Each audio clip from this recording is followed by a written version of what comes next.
Hello, everybody, and welcome to this special episode of I Was Thinking with Nafees and Simone. I am Simone. And I'm Nafees.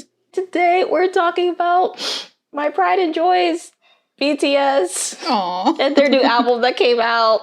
Yay. I already think I said this in episode 1. If anyone that listens to us and you don't like them or don't like hearing anyone talk about them, you can just stop this now because this whole episode is dedicated to them. I pre-warned people, so they shouldn't be surprised. But anyway, yeah. And this is actually going to be our first episode where it's not pre-recorded weeks in advance. So just recently they dropped their new album B. Yeah. So I'm very excited to talk about it. But first, we are going to bring up some things not related to them. So we'll put in the description or the comments below where to jump ahead if you just want to hear us talk about the music video and the songs on the album. But if not, then just keep listening. Hi guys, it's Simone here. Just real quick, when me and Nafees originally recorded this episode, at least for the first half, I wanted to get everything not related to the album out of the way, and we ended up talking a lot longer than either of us thought we would. So we decided to go ahead and break up this bonus episode into 2 parts, even though they're both still labeled BTS B album review. So if you want to go ahead and only listen to when we actually talk about the album and each song on the album, you can go ahead and go to part 2. But if you want to listen to all the extra stuff we talk about, you can still listen to part 1. I mean, in part 1, we do talk about the press conference briefly because I watched it, but Nafees didn't. So I kind of had to catch her up, and I like doing things in chronological order, as well as talk about the Vlive that they did briefly and Yoongi's surprise Vlive that came out that morning. So I also wanted to bring that up. That's all in part 1, as well as Aespa's debut that we did briefly talk about in episode 2, but we actually talk about how we felt about it. So yeah, again, if you just want to listen to us review the songs and the album in a whole, go to part 2. If you want to listen to everything, listen to both. I encourage you to listen to both. I think we talk about some pretty interesting stuff. So thank you and enjoy the episode.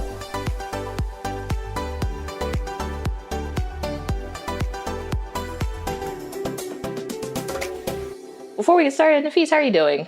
I'm doing good. We are on Thanksgiving break, so things are good. Already? Yeah, next week, all week. Wait, so, it's the weekend, but you start Monday? Well, yes, it starts officially Monday, but we all know as soon as school's out, that is when break starts, so. Well, no, that's why I'm confused because, with college, break doesn't really start until the day before. And even when I was in high school, there was times where we still had to go to school Monday, Tuesday, and our break didn't really start until the Wednesday before Thanksgiving. Really? I've always had a full week for Thanksgiving. What? Except for college, though. Except for university. No, when I was in high school, it was like that, and college. So that's not fair. Maybe you had hurricane days or something that you guys had to make up school? Could be that. I don't think so because I don't think there was any major hurricanes when I was in high school. I don't remember. No, I don't think so. Yeah, I don't remember us having anything too big recently. Yeah, the biggest ones I can remember were at least when I was in elementary. And, I can't remember any of that. So that was way far ahead. Yeah, but I don't know. We've always had a full week, even public school. Well, that's nice. You're I don't know what to do with that information now. I really don't. You kind of stumped me because I thought you were just going to be oh, I'm good. I'm preparing for the break. But no, sweetie, I'm on break. That's not fair. Well, good for you.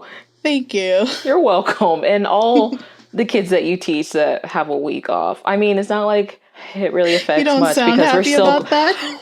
But not because I'm bitter, but this year it's not it really does much because we're still in a pandemic. Yeah. So that's another thing.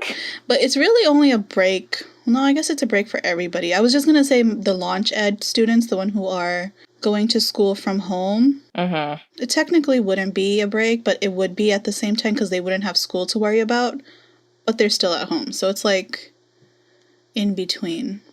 The ones that come to face, that is a full on-point break for them. Yeah. I don't know. It's different for everyone. Mm-hmm. And also, real quick, I was just not only thinking back, but looking back at episode 2 when we talk about living in Florida. Yeah. And I said this in this little break I did, but I was still a lot nicer than I thought I was going to be. So just like real quick, want to shout out to Florida for doing absolutely nothing for this pandemic while other countries and other states in America are increasing like restrictions and going on lockdowns, yet we are doing nothing. Are we still the highest?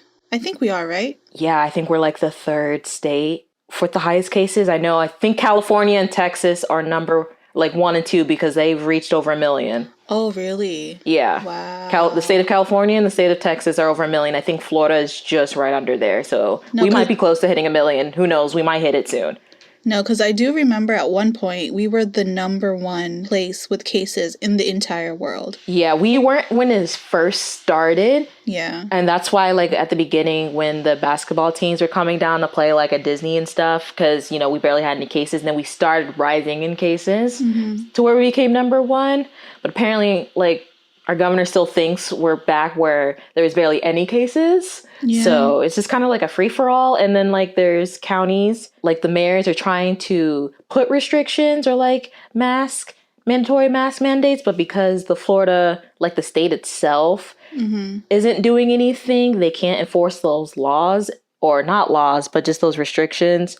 And they can't punish anyone for not following those rules and restrictions, so no one can get fined or like. That's so funny that you mentioned that because there are a lot of people who think that. Well, it is true because they can't really get fined, but if you're going into like a private place, like Walmart would be considered like a private entity, right? Because they are their own thing. I believe so. Like big corporations like Walmart, Target, so like they can have kick their own you rules. out. Yeah, they can kick you out if they want people to wear masks and you're not wearing a mask, but like... See, this is where I think people get confused because they think that if the government says, oh, you can't fine people, they think it applies to like everywhere, but it does not. So I've seen a lot of videos of those coming up on my YouTube feed. Yeah, but someone correct me if I'm wrong, but even if they kick you out, I still don't think they can like press any legal actions or... like I said, fine you for not wearing a mask. The only thing they can really do is kick you out of their facility. But I don't think they can actually... yeah, that's what I heard too. ...take any actions besides that or further from that. So that's where the other problem really comes in. Yeah, I don't think any of the videos that I've seen never fined anyone. All they did was ask the customer to leave. Yeah, and then these poor employees is trying to do their jobs who don't want to be there anyway, risking catching the virus themselves, trying to tell these people that don't want to follow the rules to leave, and then they get, yelled at and blamed for stuff. And it's just, this state is trash. I'm sorry. No, I'm not. I just feel like in general, though, the way this pandemic has been handled by our country could be better. I really hope we take that into consideration as we move forward and not repeat the same mistakes. Yeah, a lot of stuff could be handled better, but we'll see all that unravel in January when we switch presidents, even though Trump is still not conceding. Yeah, he's not. No, not at all.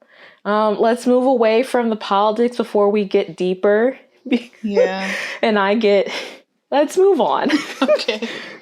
Another quick thing besides that I wanted to bring up was, Nafees, did you cancel your Netflix subscription yet? No, I didn't. I have 4 more days. Use those 4 days as long as you can. Have you heard of the Queens Gambit? It's actually pretty popular. I have, actually. I watched half of the first episode. Didn't finish it yet, though. Okay. Well, I know before we started recording, you were like, this is really slow. And I was like, Nafees, some of the shows you tell me to watch, I'm like, why does she think this one thing was slow? I don't know. I honestly... I mean, it is slow and it is about chess. So, like, you could take that as you want. I know chess isn't the most exciting thing to talk about, especially if you don't know what's going on. Like, when they were talking about different, like... the pieces and apparently the squares are names. Like, I was just like, okay, that's cool. Yeah, move that piece there. And the show is actually called the Queens Gambit because that's actually a chess move. Oh, really? Yeah, they will mention it, I think, in the first episode, but it's not a spoiler, obviously, because it's a real thing. But you later learn it is called the Queen's Gambit because that is actually a specific, like, chess. Not like a move, but like, I guess, a way of playing chess. Chess is so complicated. I can't even explain it. Yeah. I used to play chess when I was younger. Were you good at it? Checkers, and all those things. I used to play checkers. Yeah, but it's been a while since I've played any of that, so. But anyway, I just thought that was a really good show. I just finished it yesterday, and it's really short. It's a mini series, so it's only 7 episodes, and they're about an hour long. So, I mean, like Nafees, if you can watch K-dramas, you can watch this if you're interested. Yeah. But I just wanted to shout out that show as well as, like, the main actors, or at least the actors I really like. So, like, the main actress, Beth, who is played by... Oh, I'm just going to apologize in advance if I butcher anybody's name. I am really bad at names. So the main character, Beth, is played by Anya Taylor-Joy. And I think she's new because I did a Google search. So I think this is like her main like breakout show. But she did a really good job. I really like her acting. Yeah. I saw her in something else too. It was also on Netflix. I just don't remember what it's called. Oh, but okay. I remember seeing her in a different show. Yeah, so like I said, she's probably been around for a while, but this is like something that's getting her more noticed. Attention. Or like her her breakout role. And then since you're only on episode 1, there's a character that comes in, Benny, who's played by Thomas Brody Sangster. And if people aren't familiar with names, but they're familiar with faces like me, he plays Newt in the Maze Runner series. Yeah. I recognize him instantly. So he's new in the Maze Runner series. He was in Game of Thrones for a little bit too. And not a lot of people know this, but he was actually the voice actor of Ferb from Phineas and Ferb. No way. Yep. I did not know that. Yeah, I knew that when I saw him in the Maze Runner immediately because I think I looked it up one time and I was like, oh my God, it's Ferb. Hey, Ferb. That was my show as a kid. I loved Phineas and Ferb. So anyway, and then Harry Beltic. So like Thomas and Harry, they're British, but of course, like the whole show is set in America and it's set in the 1960s. So like, you know, they don't have their British accent. But like this Harry Beltic, is his character's name. I got confused because his real name is actually Harry. It's Harry Mellington. And Harry Mellington, for the longest time, it was bothering me because I'm like, why does this guy look so familiar? So when I did my like search, he's in the Harry Potter movies and he plays Dudley. Really? Yeah. And such a difference because, you know, he lost so much weight. So that's why I was like, his face looks familiar, but I don't know where I saw him. So yeah, he's in that. Okay, wow. And then I think she is definitely a new actress. She's only in like the first couple episodes and then like the last couple episodes of this series. But, you know, I got to shout out my Black woman in the entertainment industry. So her name is Moses Ingram and she plays Jolene. And I just really liked her character. Jolene. Oh, I like that song too. Yeah, that song did pop up in my head when they would say her name. But yeah, just wanted to shout out the Queen's Gambit. So if you have Netflix or, you know, if there's other ways you could watch it, I would highly suggest it. It's a really good show. You don't have to know anything about chess because like I said, I was confused when they would talk about it or like when they were playing. It is so complicated. It's a mind game for sure. Oh, it really is. And you can see that with Beth. It's just really interesting. Just felt like shouting it out because like I said, I finished it. And then I started watching, I didn't finish it because I started watching before we record, the Umbrella Academy. So I will give updates if I continue watching that, which I think I will. Umbrella Academy? Mm-hmm. That's definitely like a superhero type TV show. Yeah, a lot of people like it though, so. I heard good things. The beginning did kind of throw me off. Yeah. When I first started watching it, I don't think this is a spoiler. No, because it's based off a comic. So like it starts off of like this woman, well obviously it's like people taking synchronized swimming classes in Russia, and then like there's this girl and I guess she's either sitting with her boyfriend or just some guy she knows, they're on a bench, no one's really talking, and then she runs off and jumps in the pool, and then like all of a sudden blood just starts like coming out of the pool, and it's her, and then like she floats up, and all of a sudden like her stomach's huge. So I'm like, wait, was she pregnant when she jumped in the pool? So I had to rewatch it, and I was like, no. So she jumps in the pool not pregnant, and then comes out pregnant, and then but the voice guy literally comes in like, oh, like mysteriously 60 or 70, I don't remember the exact number, like women all of a sudden one day randomly just became pregnant and had children, and they were never pregnant like prior or before. And then some billionaire just goes around the world after the news broke out of like all these babies that were just miraculously born, and like I want to say he adopts them, but he really just buys it because he goes up to the Russian lady and just like, how much for it? Doesn't even call it a baby. He's just like, how much for it? So, and then out of like the 60 something babies that were born, he only was able to get 7 of them. And then that's where it kind of starts off. But that whole first scene was like, it just threw me off. I'm like, wait, where is this like excessive amount of blood coming from? And then when she comes out, like, because she dived in the pool and then she surges up and just starts screaming. I'm like, what is happening? I had to replay that. And I usually don't go back. Yeah.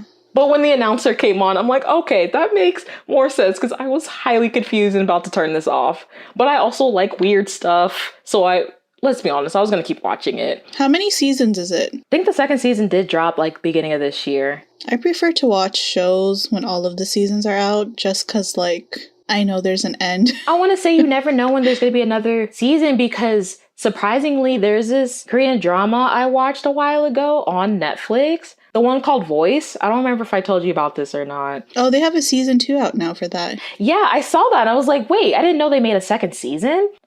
I don't know if it's going to be as good as the first one. That's a new thing too, popping up in like K-dramas with the whole season thing. That didn't exist before. I liked when it was just one and done, because you got the story, you got the plot, the ending. Yeah. There's no point of continuing it. I don't know. Yeah. Maybe because they're switching more to streaming sites. Yeah. I don't know. It might become a new thing. Also, because I brought up Florida, and that same episode, we talked about, towards the end, SM's new girl group that debuted, Aespa. So I figured since this episode is coming out like around the time they not only debuted, but we're not recording this like a week in advance, it's still relevant.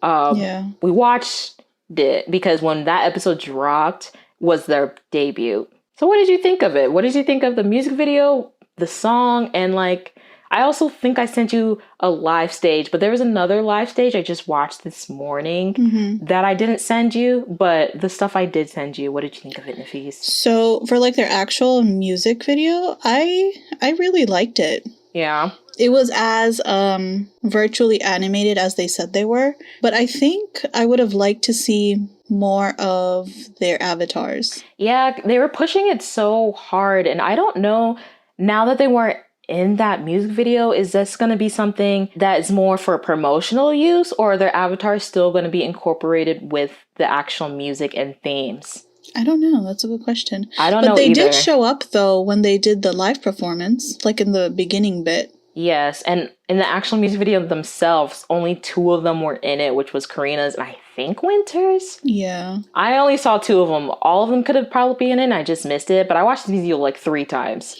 I thought the song was really catchy. The dance moves were pretty nice. Like, overall, I really liked it. It was a good song. I don't know if I was expecting you to like it. Yeah.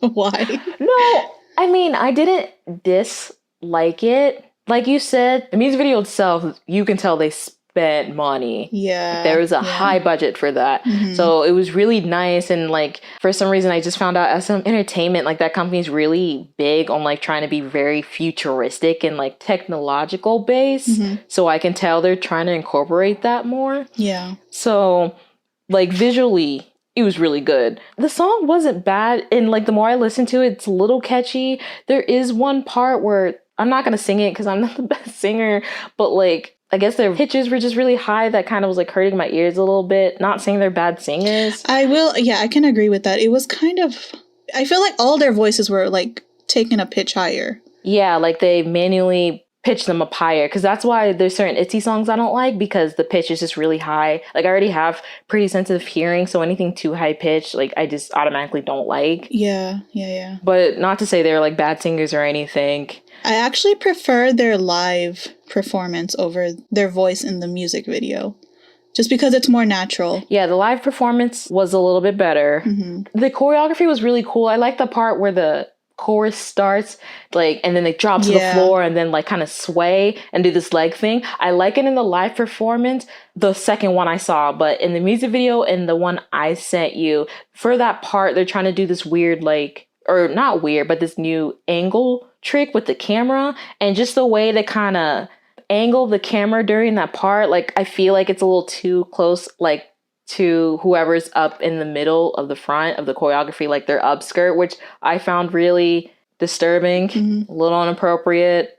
Like it's something it's kind of hard not to notice. So I kind of wish they just did that from like a wide shot of them, because it looks a lot better and cooler when it's a wide shot of like them and the backup dancers doing that move compared to that weird angle in the music video.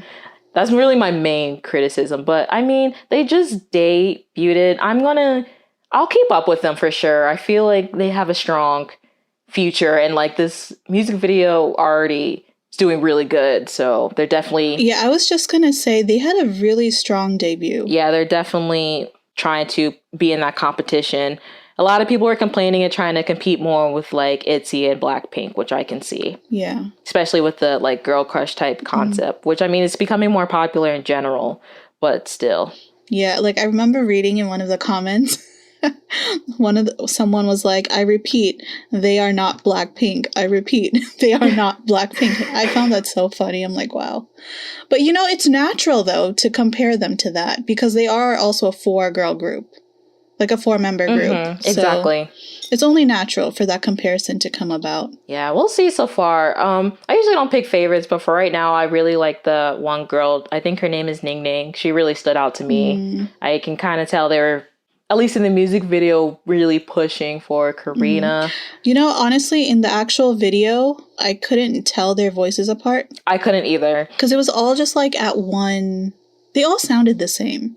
I don't know if it was like a pitch thing or what it was, but like when they did the live performance, then I could actually like hear, okay, so this is this person, this is that person. I don't know their names yet, but I think over time I might end up knowing, Only because I was keeping up with all the news. So there's Giselle, who's the rapper. I don't know the other girls' positions. There's Karina, who was really pushed because she was the first one where we like got introduced to like the avatars. Like her avatar was the first one. There's Winter, and then there's Ning Ning. Okay. So even in the music video, I feel like I was able to distinguish Ning Ning's voice out of all of them. So that's why I said she stood out to me the most. Gotcha. First song, only song. Even on like Apple Music, it's literally the only song. Because like some K-pop groups now, when they like debut or like put out a single, it's not really a quote unquote single. It's like one song, another song, and then a bunch of instrumentals. But for this, it's just the one song. So I'll just give them time. I'll give them time to grow into their group, their concept. Yeah. They're still so young. And like I said, it's just their debut. Can't be too harsh. It wasn't completely trash, but I think the hype was a little like, it was very high. Yeah. I don't know, but it wasn't bad. Yeah, I don't think I was disappointed though. Because like I typically compare it to the hype, and like naturally I would like to see if it, you know, lives up to the hype. It kind of does, it kind of doesn't, but like you said, there's definitely room for improvement, so. Of course. But you know, I actually felt like that about TXT too. At first, I thought they were just really... I could agree with that. They were just really not... Like, you can tell they're new. But, like, they really did improve, though, within the span of a year. Like, their vocal range, their music videos, the lyrics, all of that, like, really, really improved and got better, so... Yeah, like, I can 100% agree with that. Because, like, even if you look at before and now pictures, like, they literally debuted and they just look like children. Yeah. And now, like, you can tell they're getting older. I'm like, what are they feeding their artists over at Big Hit? Yeah. It's been a solid year, but still. And they're super tall, too. It's like, what? They're so tall. And it makes me sad. I'm so short. I mean, yes, I am a female, but, you know, sometimes I wish I was a little taller. Just a little bit. And I don't like wearing heels because I'm not used to the height, but I already am uncoordinated and like not really good with my balance, so I can't already walk in heels. It's fine. I've already accepted. I am 5'5". But that's not short though. That's a good height for a female. It's average. But I think Koreans in general, I heard, are just tall and they're getting taller. Like something in the genes now is literally making them tall, male and females. I remember Eric Nam was talking about this on the Daybach show. Oh, okay. How like his mom was like complaining about like trying to feed them something and their brothers wouldn't take it. And now looking back, especially Eric, since he moved to Korea, like he should have actually eaten or taken whatever his mom was trying to push on him, because like she heard from her Korean friends back then that it would like make the kids taller, and I don't know. Something's making them taller. Interesting. But apparently Koreans are very tall in general. That is genetic mutations and evolution for you. Taking effect. Evolution. All right, so you ready to... Oh yeah, I heard a lot of things happened this Friday. When we record this, Friday was technically yesterday. So besides the album that we are going to talk about very soon, just also want to bring up a couple of things. I mean, a lot of other stuff happened, but these are really the only things I keep up with and care about. So the first thing, technically it's today, but because of time differences, it was yesterday over in Korean Standard Time. It was the 5th anniversary of CL's song Hello Bitches, which is like my favorite song from CL. Oh. I love that song. And yesterday was actually the first time I watched the performance video on YouTube, because I never actually watched it before. I would only ever see clips on Twitter. And yeah, it just reiterates, I love CL. You'll find out more about this in a future episode when we talk about how we got into K-pop. I mentioned that if I wasn't so stubborn with my research, definitely CL, but like 21 would have actually been my first group that would have gotten me into K-pop, but that didn't happen. So yeah, go stream CL, go celebrate Hello Bitches, even though when this comes out, it's going to be past the anniversary, but still, it is a hype song. Okay, that song will just get you up, dancing, twerking, whatever. Love that song. Oh, God. Just can't express it enough. Okay. Anyway, November 20th was actually also the 10-year anniversary of Nicki Minaj's very first album, Pink Friday. So that's exciting. Me listening to music I definitely should not have been listening to in middle school? 10 years? Yeah, middle school. Middle school going into high school. Yeah, it would be middle school going to high school. Because at that time, I was like high school going to college. I was like, dang, 10 years? Yeah. Like when you say it, it seems like a long time, but it really wasn't a long time. I don't know. That's just crazy. But congrats to her. She also mentioned, I guess, I don't know when it's coming out, but soon she's going to have like a little docu-series come out on HBO Max. Oh, okay. Yeah, I might actually watch that. That's a thing nowadays for like celebrities to make like documentaries about their lives. Yeah, I mean, I feel like K-pop has been doing it forever. Well, I mean, it's not even here. It's not really new. They've always done it. They just don't do it as frequent as K-pop groups. I feel like artists here, if they do it, it's either to reminisce on like their build-up, especially if they're really big artists, or just like something they do starting out, where like K-pop, it's like every time they have a comeback. That's true. And then also, besides BTS's album dropping, my girl Megan Thee Stallion dropped her new album, Good News, and it is so good. I love her so much. So please go listen to that. If you like rap and hip hop, if you don't, I don't want to hear anything about it. Okay? There's no disrespecting of Megan Thee Stallion in my presence. Keep your opinions to yourself. Did you listen to the whole album? I did. Okay, before we even talk about like the B album, because there's some songs that are pretty sentimental. Like I was already having, let's say, not the best day yesterday. So it's kind of already in my feelings, and I listened and watched the music video for BTS late. So I was like, all right, we're gonna talk about this tomorrow. Let me go ahead and watch this. So I did, and definitely put me in my feelings until the end of those songs kind of made me a little bit better. So I was like, that was great. And then I listened to Megan Thee Stallion's new album. I'm like, I feel awesome. Self-empowerment, yeah. Women. That's good. Bad bitches. all that great stuff. That's good though. Yeah, so I really enjoyed it. I mean, obviously, it needs to be a couple more listens. But for now, I think my favorite songs on there are Freaky Girls with her and SZA, Circles, Shot Fired, because that's a diss to Tory Lanez. Yeah, I won't say too much on that, but he can. I'm trying to keep it PG-13 on this podcast, so. And go crazy with Big Sean and 2 Chainz. 2 Chainz, I won't say I feel like he was struggling a little bit on this verse, but it's fine. I was here for Megan and Big Sean. So yeah, and then like towards the end, the 3 songs are like, I guess a lot of people are doing pre-releases now. So like Girls in the Hood, Savage remix with her and Beyonce, and then Don't Stop with Young Thug, which I didn't like Don't Stop at first, but then it kind of grew on me. So now I like the song. Oh, and also Body, but I have not watched the music video for Body yet, but I'm sure when we stop recording, I'll watch it. Okay. So, ready to jump into this? I am ready. Yeah. Woo, woo, woo, woo, woo. I just want to say though, like, this was a great album. I really liked it. It had the opportunity to be cheesy, but it was not. So that's always good news. Okay, I can see what you mean by that. Yeah. I understand. But thankfully it wasn't. It was definitely a little, well, not a little, more sentimental. But I was already prepared for that because I think at the very beginning they already said, like when they were doing that whole little like album preview thing on YouTube, they said they wanted to make another like Spring Day type song.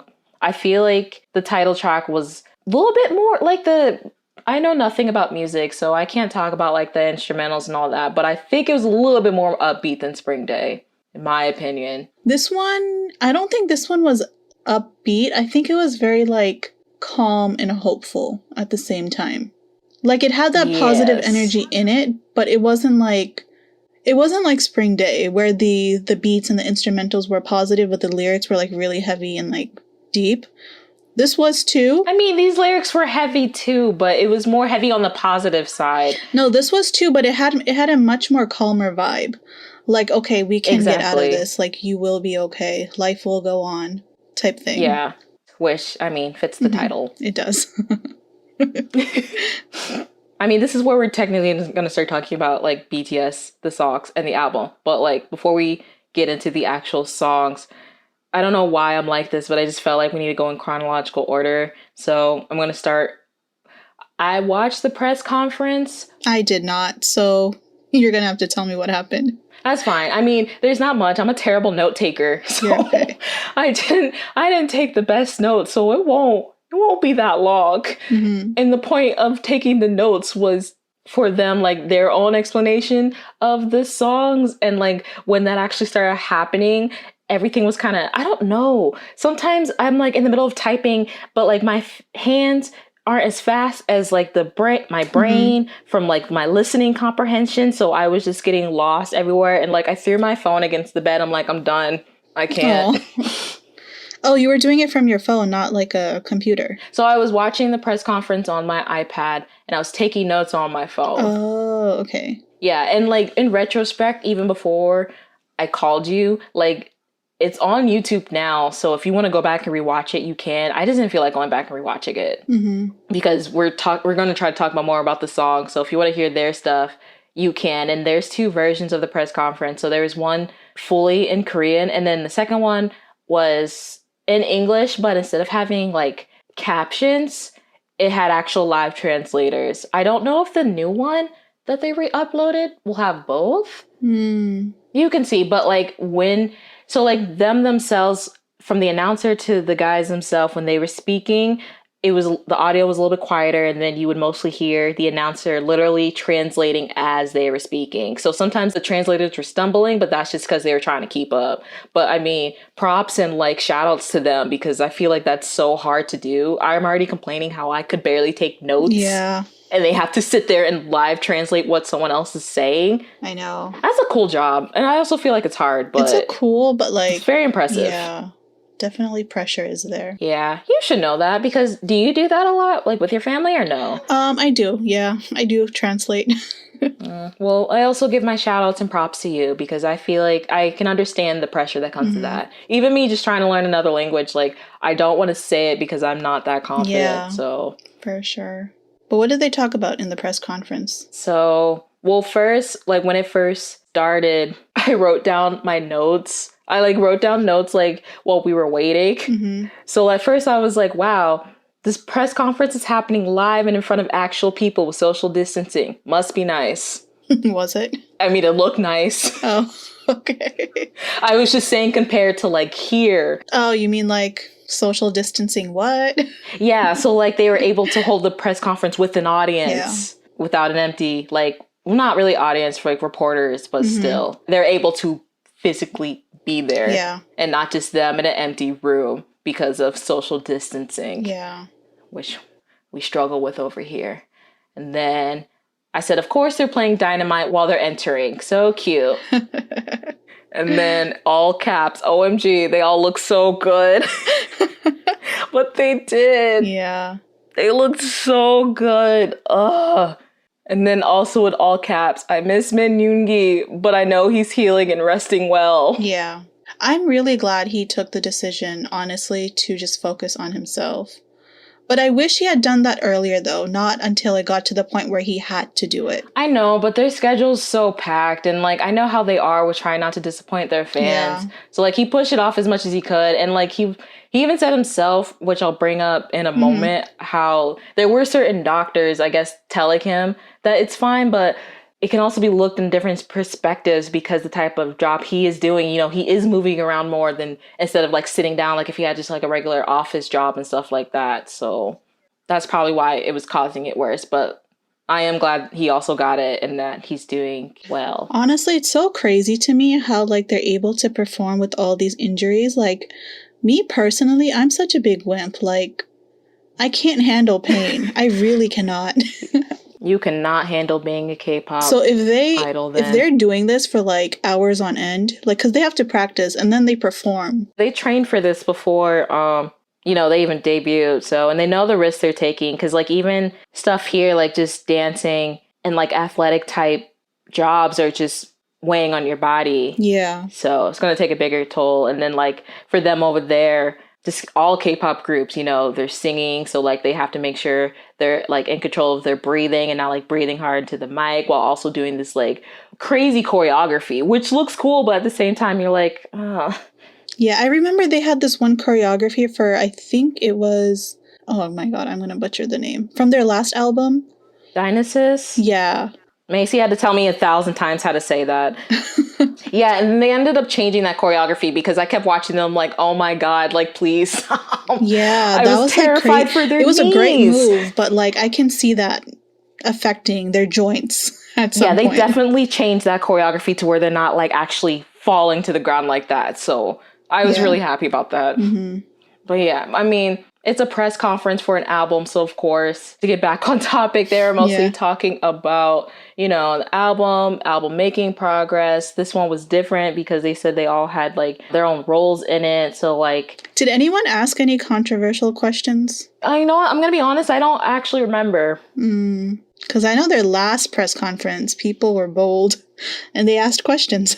What did they ask? Oh, was it about Jin in the military? I think one of the bigger ones was the plagiarism, if they plagiarized or something. See, I didn't watch the last press conference. I know they've asked them that in the past. I don't remember them asking that last year. Someone will tell me. They probably did. Yeah, and then Suga was the one that answered it. Oh, right. Yeah. Right. I remember now. I don't remember the question, but I do remember him answering it. You don't remember the memes of Jungkook smirking and RM just writing and everyone's like, guys, he's writing the next cipher.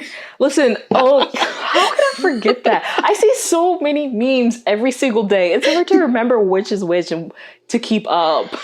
Every time I see that, it's just so funny. I'm like, oh my God. Because he looked so intent, like so like focused when he's writing. Yeah, I remember that now. I can't believe I forgot that. That was a funny meme. I'm not going to lie. I'm like, oh gosh, Army, you're great.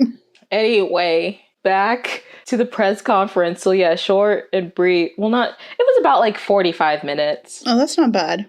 Yeah, no, it wasn't that long. And like I said, they mostly answered questions. And then they did like a little cute thing too where I think they answered, I'm assuming these were fan questions. And like on the screen behind them, they kind of had like doors to match like each of their concepts. So like they had to open a door to like reveal a question and they answer it. So that was cute. Oh, that's cute. Yeah. And then they also kept bringing up like Yoongi and how much they missed him. And then like there were certain answers they were like, oh, he can answer this better than us, or like, you know, that's a Yoongi question. And I was like, oh, they really miss him. But you know, to be fair, it's true though, because a lot of those questions, especially like the controversial ones, he handles them so well. Well, not only that, but I'm sure like the music production and stuff like that, since he produces so much music. And it was really weird. I'm not gonna lie, it was a little weird only seeing 6 of them and not the 7, because they're always like 7. Mm-hmm. So they also talked about the Grammys and how they're waiting for the Grammy nominations. I'm not going to get too much into it. Me and Nafees talked about this before we started recording. All I will say is, if you want to look more into why I'm not talking about this, you can read the article from Big Hit on Weverse yourself. And the only thing I'll say about it is I really wish they talk more about the lack of Asian representation. Mm-hmm. Not even just like for music, but just like entertainment in general. And I just mean like Asians from like outside of America, or like Asian Americans, like Asian Canadians. Yes. Yeah. I just wish they used that as a comparison point of, if BTS doesn't get nominated for a Grammy, here is why, instead of what they did use to compare, especially me as a Black person. Simone again with another PSA. I'm only chiming in because literally at the moment the Grammy nominations have just been announced. So first of all, I want to congratulate BTS on the nomination. Like, honestly, they truly deserve it for all the time they've been used for clout, whether it's for award shows or just being recognized as having a huge fandom, you know, news segments where they don't even talk about the music. Not only that, you cannot ignore just how popular they are. I'm sorry, whether you like them or not. Like BTS, they are making the numbers, they are making the sales. So like, they're only nominated for this one category, Best Pop Group Duo. Do I wish they were nominated for the actual music? Yes. But again, this is America. Anyway, congratulations. You guys really deserve it. And also, my criticism in this original recording was about the article that Big Hit wrote, not whether the boys should be nominated for the Grammys or not.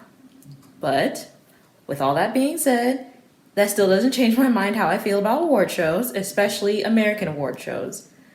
I think me and Nafees mostly talked about this really briefly in part 2, but I feel like art and music and movies and just like anything in an artistic category can't be measured through awards. But at the same time, you know, I'm realistic, and I know at the end of the day, this is still a business, so awards are used for so many things business-wise, and like gives that artist and honestly the company that's like behind them opportunities to do more things than many artists get just because, you know, they have an award title to their name. So, I mean, I get it.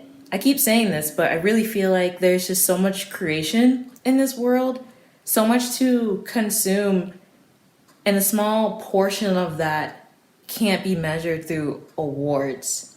You can agree with me or not.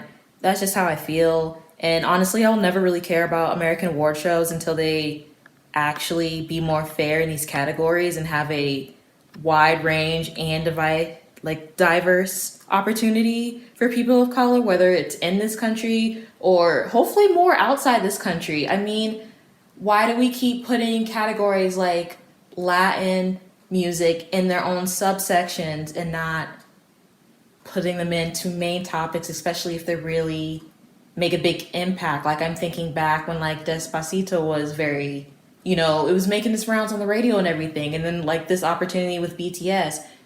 Also, I'm really tired of having Black artists always be put in an R&B or a hip hop category, yet they make pop music. like with Normani. Even Doja Cat, because I know the AMAs were just recent and they nominated her and like The Weeknd for some type of R&B category, but neither of them make R&B. Doja Cat is 100% like more pop.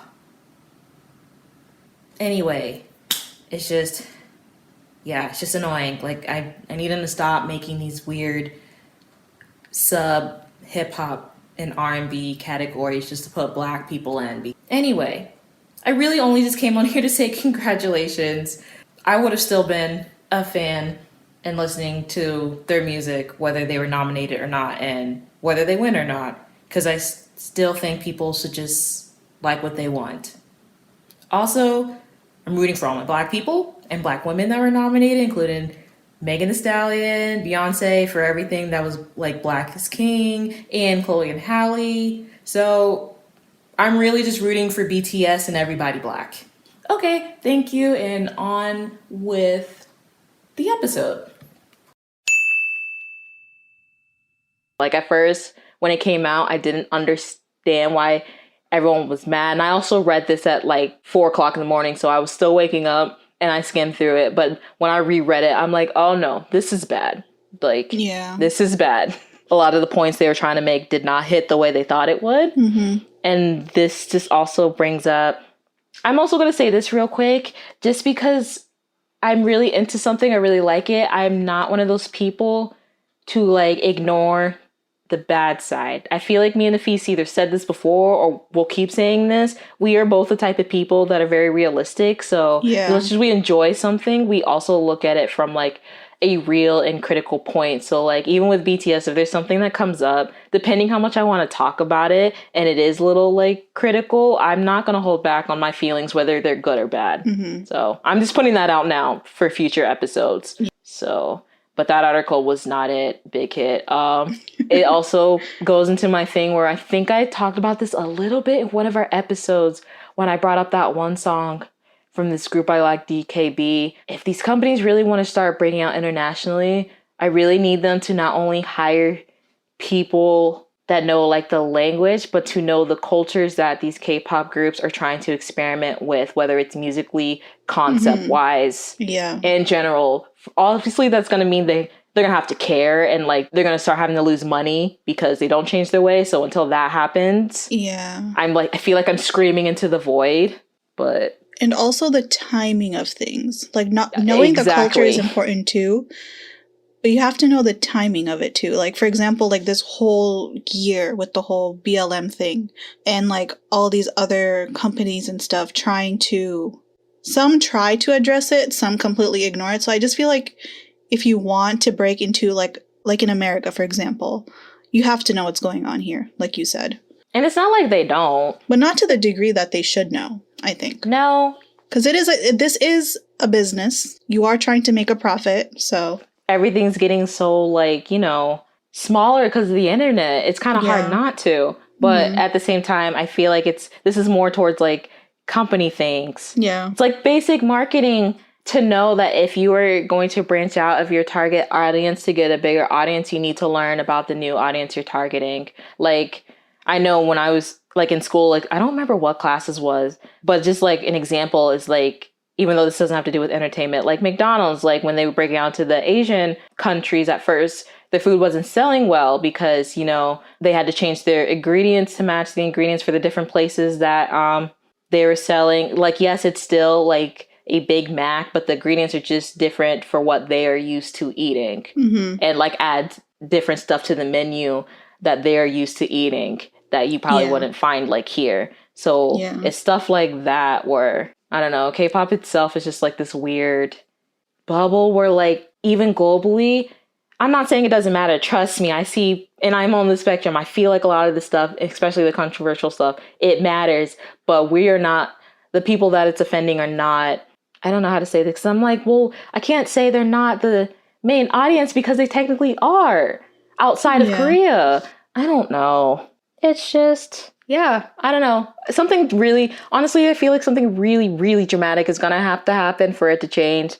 And even after the Black Lives Matter. With like the K-pop industry, you mean? One of these companies are going to have to do something really, really offensive for it to make a difference or for them to change. That's what I feel like. Because it's not like they don't know this or don't listen. Because I remember back, Wavy was about to, also an SM Entertainment group.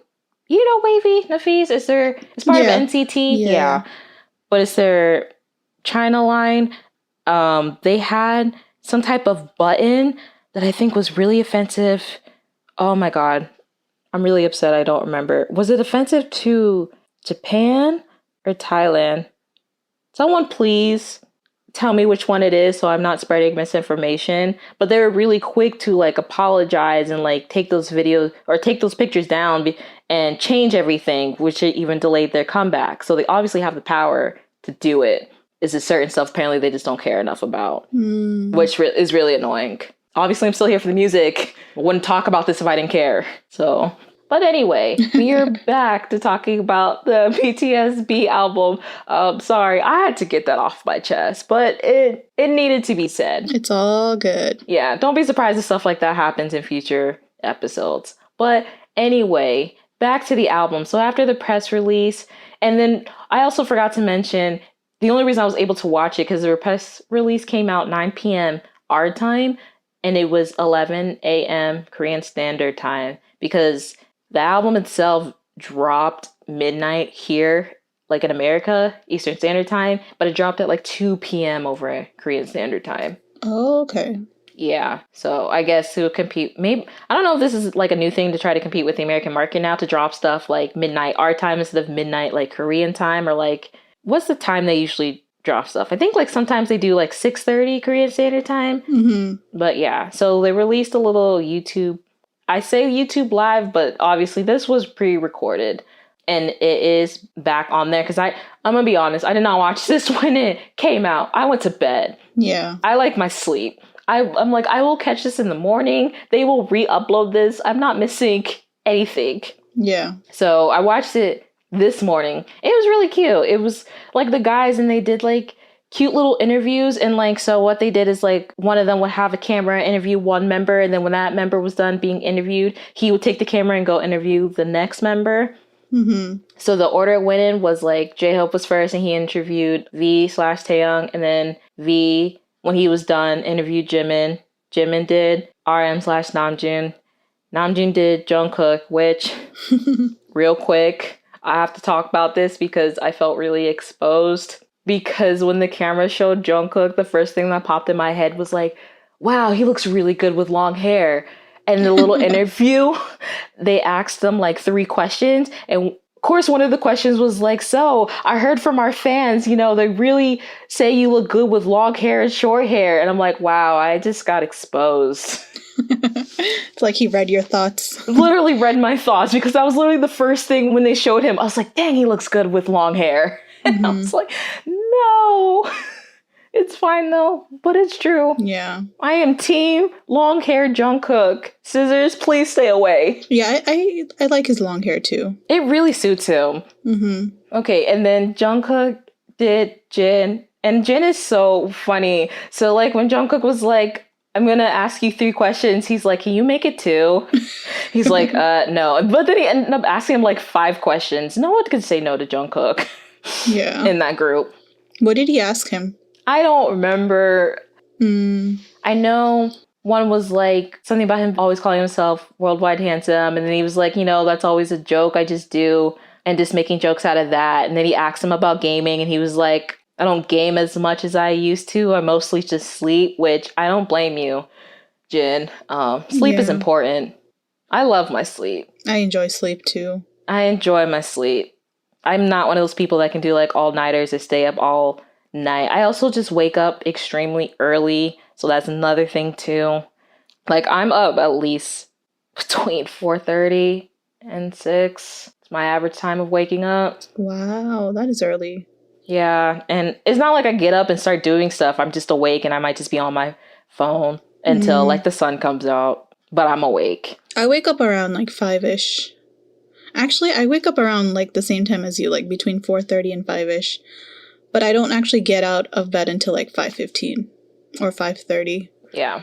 Because I have to go to work, and work is like an hour away. And I'm like, okay, I need to get up and get ready. Yeah, so that's understandable. Yeah. I don't remember a lot of these questions, to be honest. No, that's fine. They're on their YouTube channel. You guys can go watch it. And then so Jin did Suga / Yoongi, and then Yoongi went back and interviewed J-Hope. Oh, so Suga was in the Vlive. Yeah, so this is the YouTube Live, but the Vlive they did afterwards when the album already dropped, he was not in it. So that's why I'm saying this was obviously pre-recorded. Okay, because I remembered seeing something and they had like a cutout of him. Yeah, so that's the Vlive they did when the album dropped, like at least like 2 hours later after the album dropped, because I definitely was not awake for that. That was like a 2-something in the morning here, but for like 5 o'clock over there. Gotcha. So that's where the cutout was. But in this YouTube Live that they were doing before the actual music video dropped and the album itself, he was in it. Yeah, and then they also were like in little sub-units where they... So a while back for promotion, they did this thing where like they made these little postcards and like we're talking about like certain things like their day or like the sun reminded me of this, and then they would ask like ARMY a question. So they just answered some of those questions. Of course, Namjoon was the one that read the English question or the English answer. I was pretty proud though when I watched that because it was him, Jimin, and Taeyang. And then when Namjoon was done reading the letter, Jimin kind of, I mean, obviously in Korean, but like he basically summed up what the letter was. So he understood a lot of it. And I was pretty proud. Yeah, they do know English though, but not as well. Just, I'm sure like with me in Korean, just the speaking is not the best. And like... But they understand the gist of it. They understand the gist. So, I mean, better than me. There's certain Korean sentences I don't understand the gist, but their language also, what I'm learning, comes off a lot of like cultural references. I mean, I guess English does too. Yeah, no, there's definitely a lot of cultural references. Learning another language is hard. That's all I'm getting at. It doesn't matter what language you're learning. If it's not your native language, it's hard. That's why they say when you want to learn a language, because language, it's a living, breathing thing.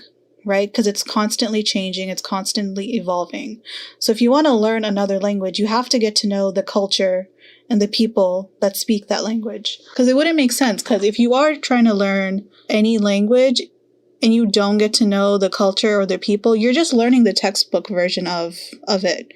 And that's not really applicable in real life. Get what I'm saying?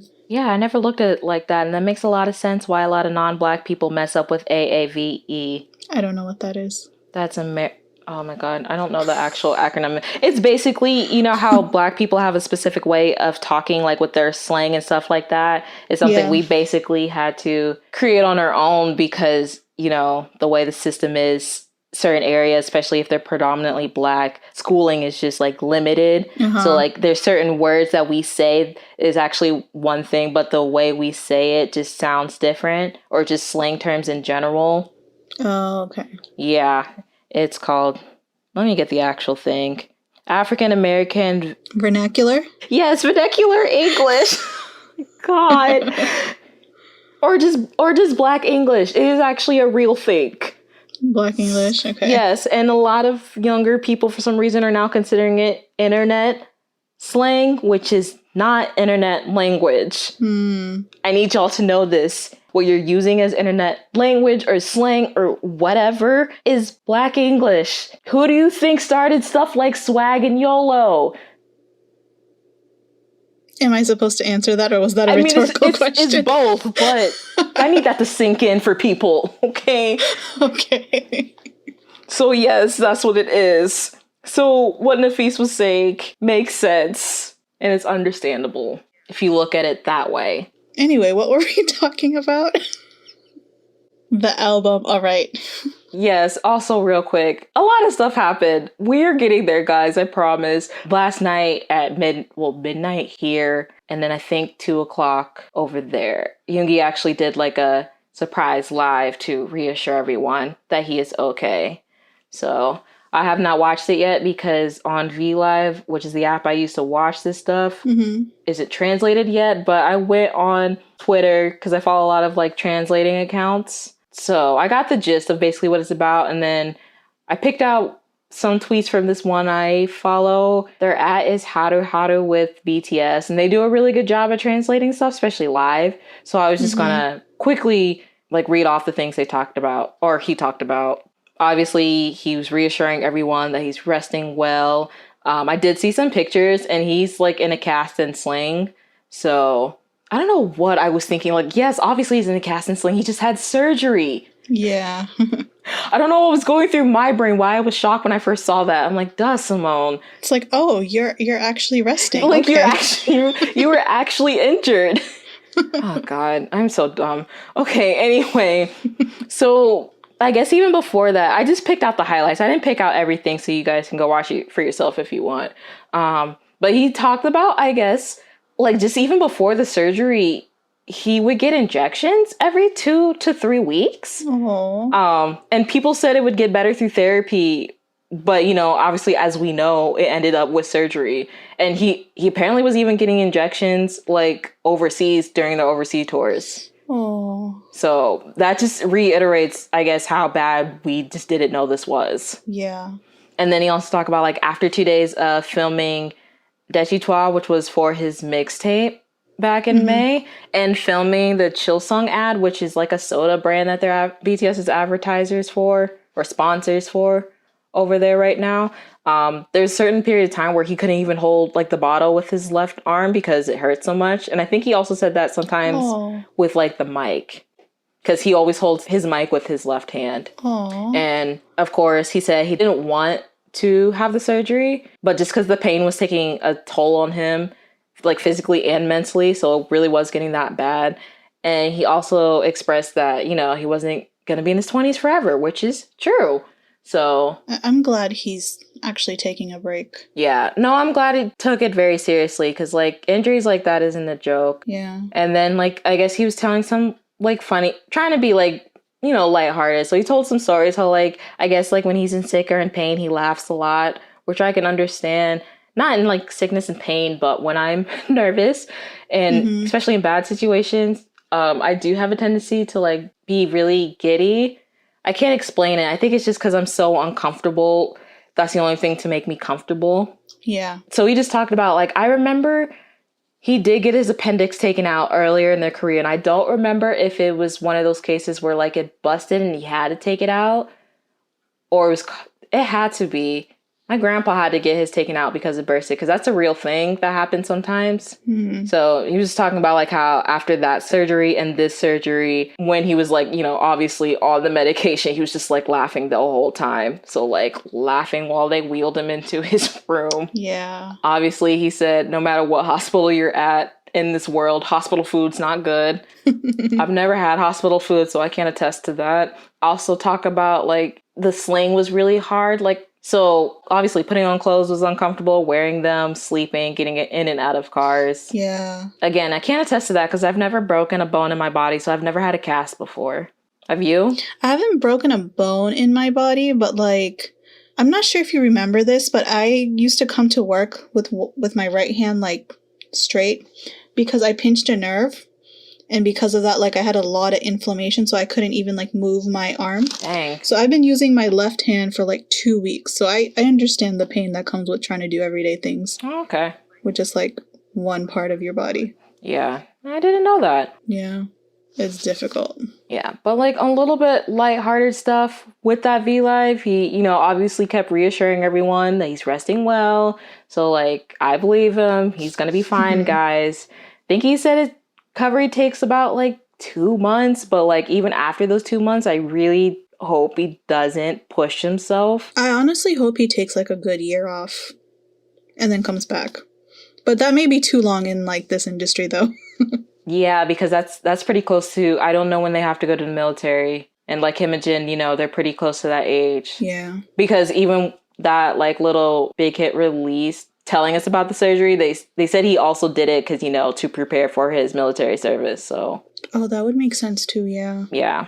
So I'm not sure about the year thing, but like hopefully no promotions, don't dance. Yeah, because obviously he said on his free time he's working on music and learning English. That's good. Yeah, seems like something he's really trying to do.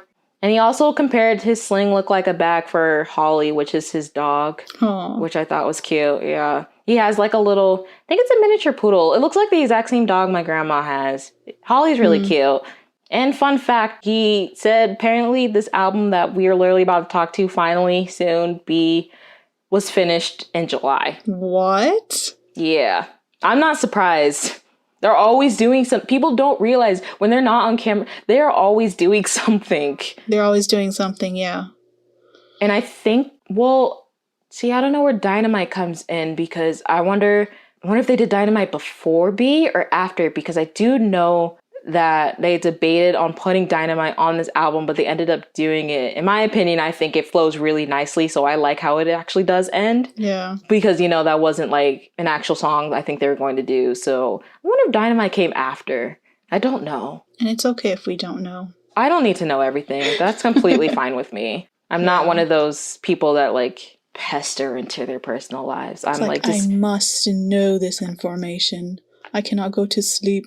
Give me the good music. Let me know that you guys are doing fine physically and mentally. And like, I'm okay with that. Speaking of mental health, I thought this album really got into the feels. Like, it directly addressed mental health, which is good. Oh, 100%. Not only mental health, but it also addressed like mental health through this pandemic, because they make a lot of pandemic references. So they do. Yeah. I mean, especially, which song was it? Life Goes On? They directly addressed that. Yeah. So let's just go ahead and jump right into it. Really quickly, this is a press release synapse I got from Twitter from, God, I cannot, these names. The @ is Lenica Cruz. I believe that is her real name, off of Twitter. And I think in her bio it says she's a senior editor at The Atlantic. But I remember seeing this tweet like randomly on my timeline. I just wanted to make sure I like wrote it down real quick. So obviously she has like some of the inside scoop. So I guess an official press release they sent out to reporters about the album. I'm sure you can Google this as well if it's differently. But it says BTS opens up themselves to express their mixed feelings about the situation. Fear and anxiety mingled with the determination to overcome all this. The album contains the band's emotion and ruminations they had throughout this year, which obviously is 2020, and the story of, in quotes, us continuing the existential? Yes, journey. Yeah. Thank you. This is also the reasoning behind the album's title, B, that stands for to be or existent and does not abide by any form. Oh, I like that. Yeah. So that's supposed to be the general gist of what the whole message of this album is about to be. So let's get right into it. And like I said earlier, we're going in chronological order. So we're going to start from the first song, which is the title track, all the way to the last song. All right, guys, that was part 1. Thanks again so much for listening. Now go ahead and head over to part 2 for the actual album. See ya!